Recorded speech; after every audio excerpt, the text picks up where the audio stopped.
Assalamualaikum warahmatullahi wabarakatuh. Perkenalkan, nama saya Muhammad Hendra Al-Fakih, NIM 1901092.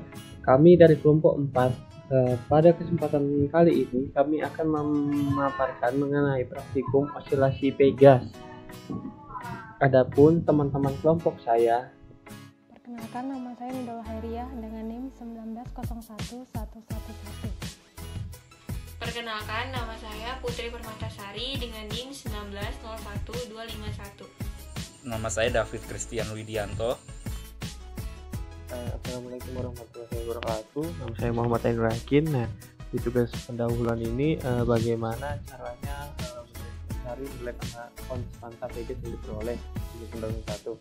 Nah, yang pertama itu delta T atau kayak selisih waktunya itu cari dulu. Nah, selisih waktunya yang dari data sebelumnya itu 36 sama 3, jadinya 36 dikurang 3 sama 33.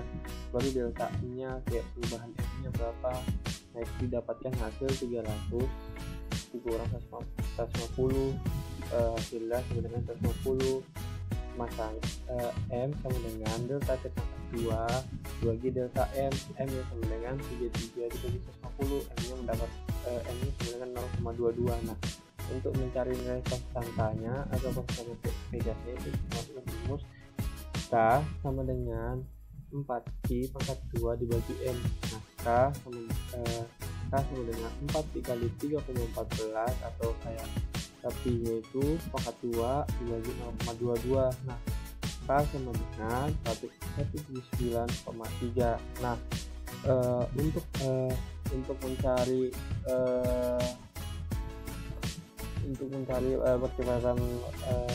percepatan gravitasi bumi bisa dimasuki rumus sama dengan G sama dengan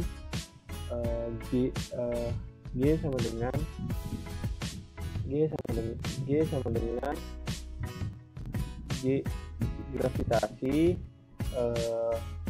dikali M dibagi R pangkat 2. Abstrak. Gerak isolasi merupakan gerakan suatu objek bolak-balik melewati lintasan yang sama. Contoh kasus sederhananya adalah gerakan isolasi pada sebuah objek bermassa M yang diletakkan di ujung sebuah pegas. Teori dasar.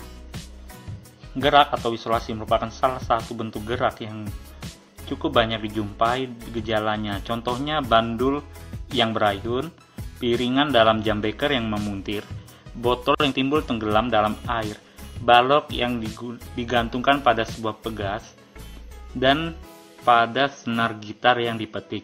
Isolasi juga dijumpai secara analogis pada rangkaian listrik yang melibatkan induktor dan kapasitor. Dalam isolasi, sebuah benda melakukan gerak bolak-balik menurut lintasan tertentu melalui titik setimbangnya. Selanjutnya adalah metode percobaan dari osilasi pegas. Pertama, kita akan mengklik link berikut ini, maka terdapat tampilan seperti ini. Di Message and Spring, kita akan memilih lab. Lalu kita akan mengubah spring konstannya menjadi 5 dan mengklik displacement dan natural length. Gravitasinya sebesar 9,8 meter per sekon kuadrat dan menggunakan planet X. Tempatkan penggaris di bawah pegas dan ubah massa mulai dari 150 gram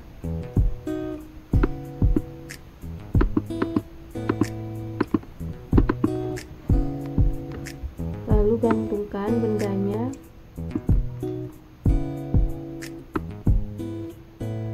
dan siapkan HP untuk menghitung waktu yang diperlukan ketika pegas dilepaskan. Kita tarik dan kita simpangkan sejauh 20 cm. Ketika benda tersebut dilepaskan bersamaan dengan waktu ditekan agar kita mengetahui berapa waktu yang diperlukan. Tunggu hingga benda tersebut diam. Lakukan percobaan tersebut hingga masanya dari 150 gram hingga 300 gram dan catat pada tabel. Itu saja metode percobaan pada praktikum osilasi pegas berikut ini. Adapun bab 4, hasil dan pembahasan. Nah, pada hasil itu yang pertama kita dapat melihat pada tabel hasil percobaan praktikum kita. Nah, adapun grafik M dan periode. Nah, pada grafik ini sendiri kita dapat melihat bahwa massa dan periode itu berbanding lurus, di mana apabila massanya bertambah maka periode juga akan bertambah dengan Y sama dengan 0,202X dikurang Y 9,767 dan R kuadrat sama dengan 0,9609.